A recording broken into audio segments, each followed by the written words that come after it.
book of Genesis provides the foundational account of creation, the origin of sin, and God's early dealings with mankind. The book of Genesis, whose name means origin or birth, serves as the opening record of the Holy Scriptures. It is traditionally attributed to the prophet Moses, who likely completed the writing in the wilderness of Sinai around 1513 BCE. The narrative spans a vast period of history, beginning with the creation of the physical universe and concluding with the death of Joseph in Egypt. In total, the book covers more than 2,300 years of human history. The historical context of the writing places the Israelites in the wilderness shortly after their deliverance from slavery in Egypt. At this juncture, Jehovah's people needed a clear understanding of their lineage and their relationship with the Creator. They needed to know how the world began, why suffering and death exist, and the specific promises Jehovah had made to their forefathers. Genesis answers these questions, establishing the vital legal and historical basis for the rest of the Bible. It introduces the primary theme of the Scriptures, the vindication of God's sovereignty and the ultimate fulfillment of His purpose for the earth through the kingdom. It explains that man was created to live forever on a paradise earth, how that prospect was temporarily lost, and how Jehovah immediately set in motion a long-term purpose to restore it. Without Genesis, the identity of the true God, the origin of the nation of Israel, and the reason for the need of a Messiah would remain unknown. It is a document of history, law, and genealogy, written not as myth, but as a factual record of events that shape the human experience. The account opens with the simple yet profound statement that God created the heavens and the earth. Over a series of 6 creative days, periods of time of unspecified length, Jehovah prepares the earth for habitation. Light penetrates the atmosphere, land emerges from water, and vegetation appears. Jehovah then creates distinct kinds of sea life, flying creatures, and land animals. The pinnacle of this earthly creation is man. Jehovah forms Adam from the dust of the ground and breathes into him the breath of life. Adam is placed in the Garden of Eden and given the responsibility to cultivate it and care for the animals. However, a restriction is placed upon the man. Jehovah commands that Adam must not eat from the tree of the knowledge of good and bad, stating that disobedience will result in death. Later, Jehovah creates Eve as a complement to Adam. The first human couple enjoys a perfect standing before their Creator, with the prospect of filling the earth and subduing it. A complication arises when a spirit son of God, later identified as Satan the devil, speaks through a serpent to deceive Eve. He challenges the truthfulness of God's command and the rightfulness of His sovereignty. Eve listens to the voice of the serpent and eats the fruit. Adam, though not deceived, chooses to join his wife in disobedience. This act constitutes a rebellion against Jehovah's rulership. The pressure of this new reality is immediate. Shame enters their relationship and they hide from Jehovah. When confronted, they offer excuses, but the judicial outcome is set. Jehovah sentences the rebels, explaining that they will return to the dust. Yet, in this dark moment, Jehovah reveals a ray of hope.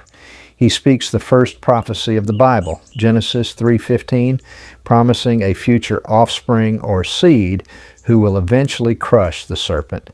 Adam and Eve are expelled from Eden, and the way to the tree of life is blocked. As the human family grows, the effects of sin become evident. Adam's first son, Cain, develops a jealous anger toward his brother Abel, whose sacrifice is accepted by Jehovah. Despite Jehovah's kind warning to control his anger, Cain murders Abel. This violence sets a pattern for the generations to follow. Centuries pass and the moral condition of the earth deteriorates further. A turning point occurs when angelic sons of God materialize in human bodies to have relations with women. This unnatural union produces the Nephilim, hybrid offspring who are violent and mighty. The wickedness of man becomes great, and the earth is filled with violence. Jehovah determines to bring a deluge to cleanse the earth. However, Jehovah finds one man, Noah, who walks with the true God. Jehovah instructs Noah to build an ark to preserve his family and representatives of the animal kinds. For decades, Noah works on this massive construction project while serving as a preacher of righteousness. When the ark is complete and the animals are secured, Jehovah shuts the door. The flood waters fall, covering the entire earth. All living existence outside the ark perishes. After a year, the waters recede, and Noah's family steps out onto a cleansed earth. Jehovah establishes a covenant with Noah, symbolized by the rainbow, promising never to destroy all flesh by a flood again. Following the flood, the human population increases. Instead of spreading over the earth as Jehovah commanded, the people gather on the plains of Shinar. Under the influence of Nimrod, they begin building a city and a tower, later called Babel, to make a celebrated name for themselves. They seek to centralize society in defiance of God's instruction. Jehovah inspects their work and acts to confuse their language. Unable to understand one another, the people are forced to stop their construction and scatter across the globe. This event explains the diversity of human languages and the dispersion of nations. The narrative focuses on the lineage of Shem, leading to a man named Abram living in the city of Ur. Jehovah calls Abram to leave his comfortable home and relatives to go to a land that he will show him. Abram responds with faith and obedience. He travels with his wife Sarai and his nephew Lot to the land of Canaan. In Canaan, Jehovah appears to Abram and promises that his offspring will inherit this land. However, complications continue to test Abram's faith. A famine forces him to go to Egypt temporarily. Later, strife arises between the herdsmen of Abram and Lot. To maintain peace, Abram unselfishly allows Lot to choose the best land, the district of the Jordan, while Abram remains in Canaan. Years later, war erupts in the region and Lot is taken captive by invading kings. Abram musters his men, pursues the aggressors, and rescues Lot. Upon his return, Abram is blessed by Melchizedek, the king of Salem and priest of the Most High God. Jehovah reinforces his covenant with Abram. Although Abram remains childless and advanced in years, Jehovah assures him that his offspring will be as numerous as the stars. Abram puts faith in Jehovah, and it is counted to him as righteousness. The stage is set for the development of this promised family line, though the fulfillment seems humanly impossible.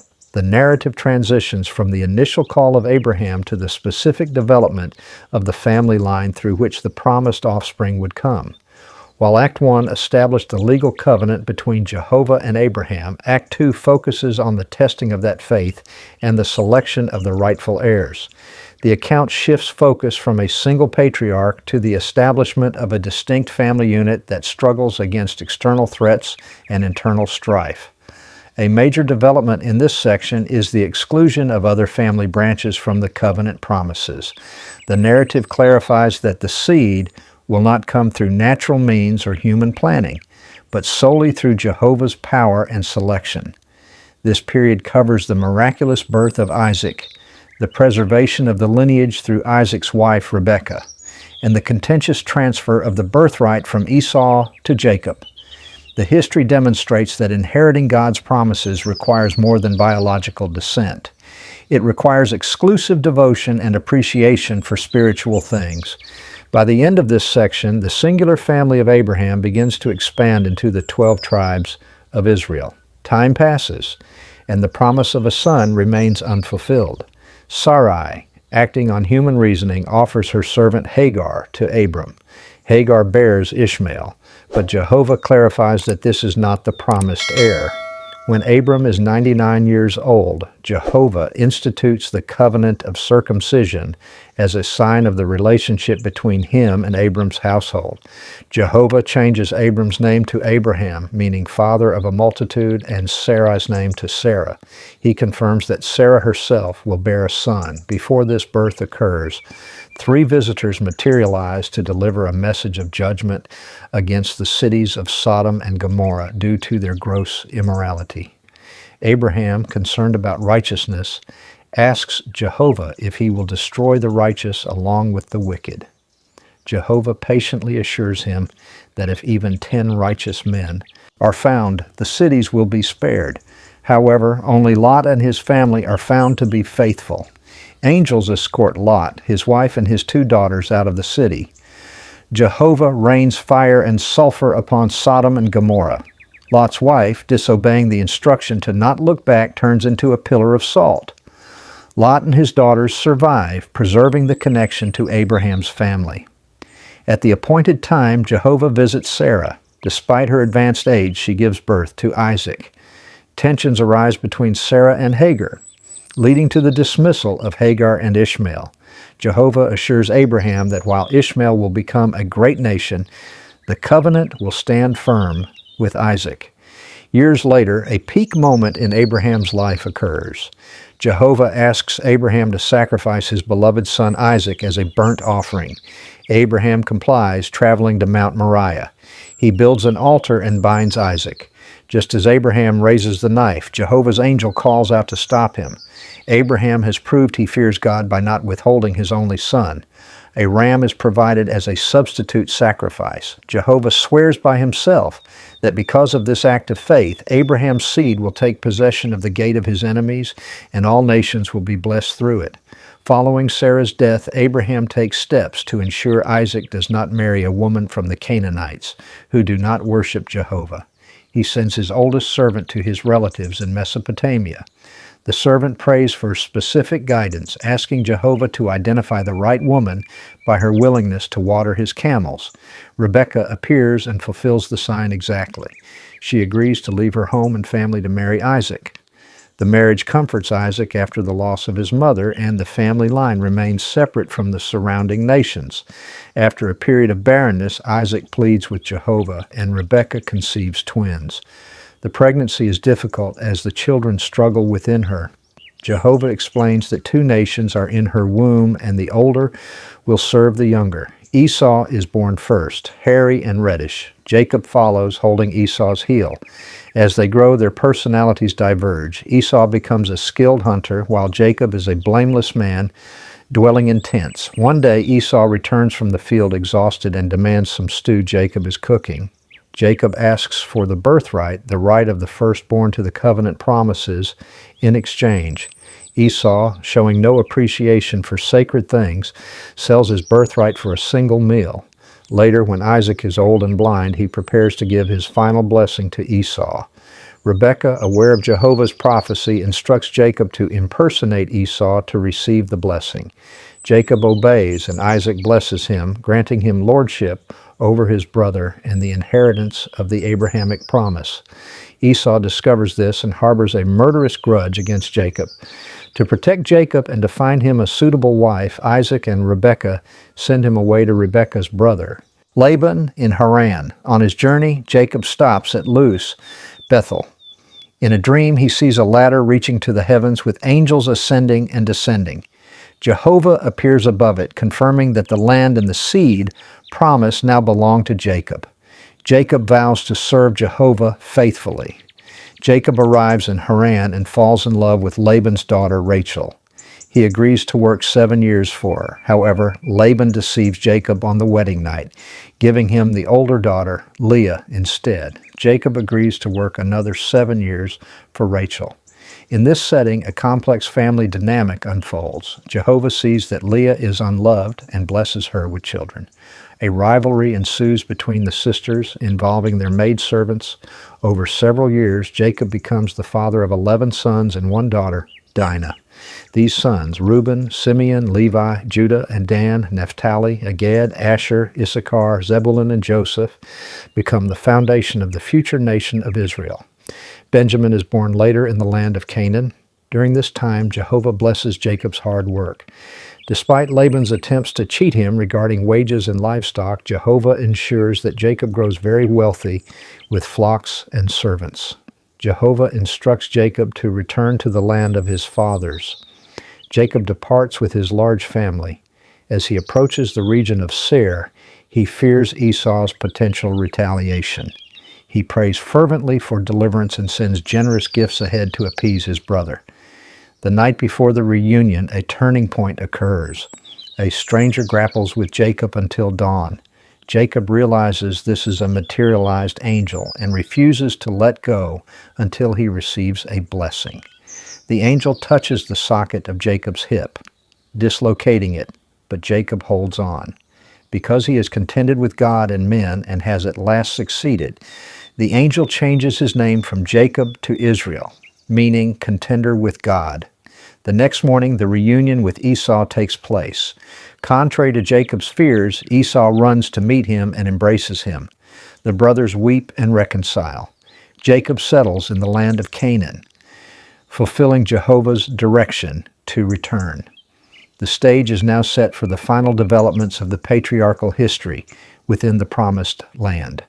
The narrative shifts to Jacob's family dwelling in the land of Canaan. Jacob expresses deep affection for his 17-year-old son, Joseph, the firstborn of his beloved wife, Rachel. He gives Joseph a special long garment, which incites jealousy among his 10 older half-brothers. This hostility intensifies when Joseph shares 2 dreams given by God, which depict his brothers and parents bowing down to him. The tension reaches a breaking point when Jacob sends Joseph to check on his brother's flocks. Seeing him approach, the brothers plot to kill him. Reuben intervenes, suggesting they throw him into a water pit instead, intending to rescue him later. However, while Reuben is away, a caravan of Ishmaelites passes by. Judah proposes selling Joseph rather than killing him. The brothers sell Joseph for 20 pieces of silver. To conceal their actions, they dip Joseph's special garment in goat's blood and present it to Jacob. Jacob concludes that a wild beast has devoured his son and mourns uncontrollably, refusing to be comforted. Joseph is taken to Egypt and sold to Potiphar, the chief of Pharaoh's guards. Jehovah is with Joseph and he prospers, eventually overseeing Potiphar's entire household. However, a complication forms when Potiphar's wife repeatedly attempts to seduce Joseph. Joseph refuses, stating he cannot sin against God. When she tries to force him, he flees, leaving his garment behind. She falsely accuses him of attempted rape. Joseph is imprisoned. Even in prison, Jehovah grants Joseph favor. The prison officer puts him in charge of the other inmates. Later, Pharaoh's chief cupbearer and chief baker are imprisoned. They have puzzling dreams which Joseph interprets with God's help. He predicts the cupbearer will be restored and the baker executed. Events unfold exactly as interpreted. However, the restored cupbearer forgets Joseph, leaving him in prison for 2 more years. The turning point for the entire region occurs when Pharaoh has 2 disturbing dreams: 7 healthy cows devoured by 7 sickly ones, and 7 full heads of grain swallowed by 7 thin ones. None of Egypt's wise men can interpret them. The cupbearer remembers Joseph. Joseph is brought from the dungeon. He gives credit to God and explains the dreams. Egypt will see 7 years of great abundance followed by 7 years of severe famine. Pharaoh recognizes the Spirit of God in Joseph. He appoints Joseph as the second ruler over all Egypt to oversee the food storage. Joseph is given an Egyptian wife, and they have 2 sons, Manasseh and Ephraim. During the years of plenty, Joseph stores massive quantities of grain. The famine arrives, affecting not only Egypt, but also Canaan. Jacob sends his 10 oldest sons to Egypt to buy grain, keeping the youngest Benjamin at home. When they stand before Joseph, they do not recognize him, but he recognizes them. He remembers the dreams of his youth as they bow before him. To test their hearts, Joseph accuses them of being spies and imprisons Simeon, demanding they return with their youngest brother to prove their honesty. The brothers feel this is divine punishment for their treatment of Joseph years ago. Joseph overhears their remorse and weeps privately. Eventually, the grain runs out. Jacob reluctantly allows Benjamin to go with them. Joseph receives them and feasts with them, but he sets one final test. He has his silver cup placed in Benjamin's sack. When they depart, Joseph's steward intercepts them. The cup is found with Benjamin, and the brothers are told Benjamin must remain as a slave. Judah steps forward. In a moving plea, he offers himself as a slave in Benjamin's place to spare his father the grief of losing another beloved son. Seeing their changed attitude, Joseph can no longer control his emotions. He reveals his identity, telling them not to be distressed because God sent him ahead of them to preserve life. The guidance of Jehovah becomes clear. The betrayal was used to position Joseph to save the family line. Pharaoh invites Jacob's entire household to live in Egypt. Jacob travels to Egypt, and Jehovah assures him in a vision that he will make him a great nation there. The family, numbering 70, settles in the land of Goshen. Jacob and Joseph are reunited in an emotional embrace. As the famine ends, the Israelites prosper in Goshen. 17 years later, Jacob approaches death. He calls his sons to his bedside to pronounce prophetic blessings that will shape the future tribes. Most notably, he prophesies regarding Judah. Jacob states that the scepter will not turn aside from Judah, indicating that the royal line and the future Messiah, Shiloh, will come through his descent. Jacob dies after instructing his sons to bury him in Canaan with his forefathers. Joseph and a great company of Egyptians travel to Canaan to bury Jacob in the cave of Machpelah. The book concludes with a calm resolution. Joseph's brothers fear retribution now that their father is dead. Joseph comforts them, reaffirming that while they meant evil, God meant it for good. Joseph lives to see his great-grandchildren. Before dying at age 110, he expresses faith that God will eventually bring the Israelites back to the land of their forefathers. He commands that his bones be taken with them when that day comes. The book of Genesis closes by establishing the setting for the future deliverance of Israel. It explains how the people of Jehovah came to reside in Egypt, transitioning from a semi-nomadic family to a developing nation. The narrative serves as the essential introduction to the rest of the Bible, identifying the family line through which the Creator's purpose will be realized. The lasting value of the book lies in its clear depiction of Jehovah's personality and his ability to guide events over centuries. It demonstrates that no human failure or opposition can block God's purpose. Through the lives of Abraham, Isaac, Jacob, and Joseph, the record highlights that faith is proven through obedience and endurance. It answers the fundamental questions of human origin and provides the legal basis for the hope of a restored paradise. The history ends with a death, but also with a firm promise of future liberation. If you found this summary helpful, you are welcome to explore the details of these events in the Bible text itself.